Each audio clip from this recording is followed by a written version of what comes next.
my friends, happened to me, happens to a lot of the younger kids getting into selective schools and even not, is getting complacent after the selective exam and thinking, okay, that is, that's the last of the hard exams that I'm going to have to do, and just sort of just being happy with just making a selective school, right? And not actually taking advantage of being a selective school the full way, and sort of thinking that, okay, just by being in a selective school, my high school journey is set, right? And that's the common misconception, right? Just being, unfortunately, in a selective school is not going to get you results.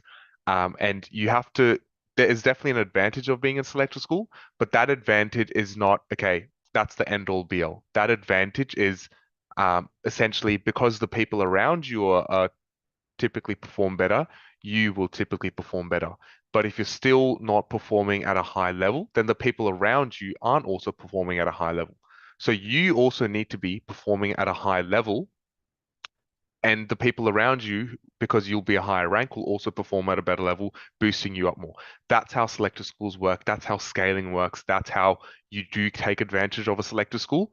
But even at a selective school, you need to be a high rank. You need to be typically, in the top 30 ranks, 20, depending on the selective school you're at. If you're at a lower ranking selective school, maybe top 10, top 5 ranks to be, quite good. Again, depending on what sort of marks you are. But I'd say anything above average you sort of need to be for a selective school to really get those higher marks and really take advantage of it, right? Because the tail end can sometimes slack off. Now, the number one mistake is, yeah, getting complacent and just sort of stop studying after select exam. And when I got into North Sydney Boys, I thought that was life's greatest achievement. And year 7 to 10, I completely chilled out, completely relaxed, didn't really do much study at all. And then essentially year 10 to 11 was one of the biggest jumps, and then year 11 to 12 was again huge jump. But 10 to 11 was a massive jump that I was not prepared for, right? And I didn't really know what to do because now suddenly I had to learn a lot of the basics that I didn't really spend time learning in year 7 to 10, um, and had to have it at a good level for year 11 and 12, right? And again, the same thing happens even at selective schools. What's required in an exam to do well is not necessarily taught by your teachers. It's not necessarily, taught um, enough to do well. And genuinely, everyone at selective schools, anyways, goes to tutoring later on, and they take a lot of. It's a lot more stressful later on, but what I noticed was, especially a lot of my friends at James Bruce, a lot of my friends even at North Sydney, who wore those top ranks all around, they had started doing something in year 7. Some even after selective, a lot of the kids after selective, they'd start doing something. But in year 7 to 8, 9, 10, they weren't like they were, yes, having fun, having a nice childhood, having nice formative years of high school, but they were also doing some things on the side. They didn't just completely let it go. So when that jump came from year 10 to 11, they were prepared, right? Like they had been practicing essays every week. It wasn't a brand new skill that they had to learn. And for me, it was a brand new skill, right? So when I did tutoring in year 11, halfway through, I started year 12. I was like, oh my God, like, what do I do? And it was a lot more stressful for me because I'd never like learned it before. I never really practiced essays, and that's just essays I'm talking about. With maths as well, that's a whole nother issue. You know what I mean? Like a lot of the basics that I hadn't really learned in year 7 to 10, I had to do year 11 and 12.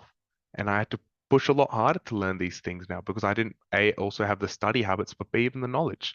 So the benefit of starting earlier, it's not also only for the knowledge you're building and building the basics, building the regularity, but also just the study habits because the jump from year 10 to 11, it's a huge shock. Like it is genuinely a massive shift.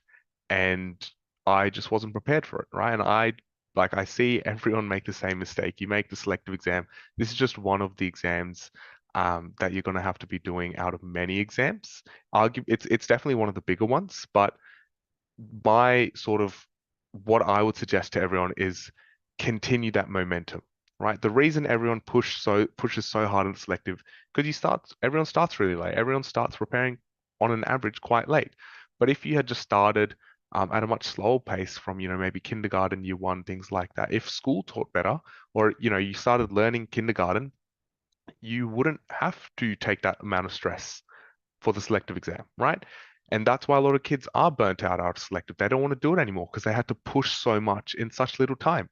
So why not just do the same approach for high school, for HSC? And that's from what I've saw from my friends who started earlier, they were the least stressed when it came to year 12 because they'd already covered the content, they'd already covered the curriculum, they'd already done the essays, the practice questions, the practice papers. So it was chill for them, and that's why they did so much better, right? You ask most of the kids who've done really, really well, scored the really high marks, um, they didn't push harder than everyone else. They just started earlier and they had more time to push, right? It's like the 1% marathon approach versus sprint approach.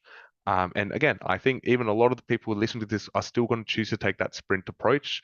You're thinking, no, I don't actually need this. I don't want to pressure my kids too much. And, you know, I understand, but by starting earlier, you're alleviating the pressure from your kids because you're not going to be pushing as intensely at all. There's no need to push that intensely because you have time on your hand, right?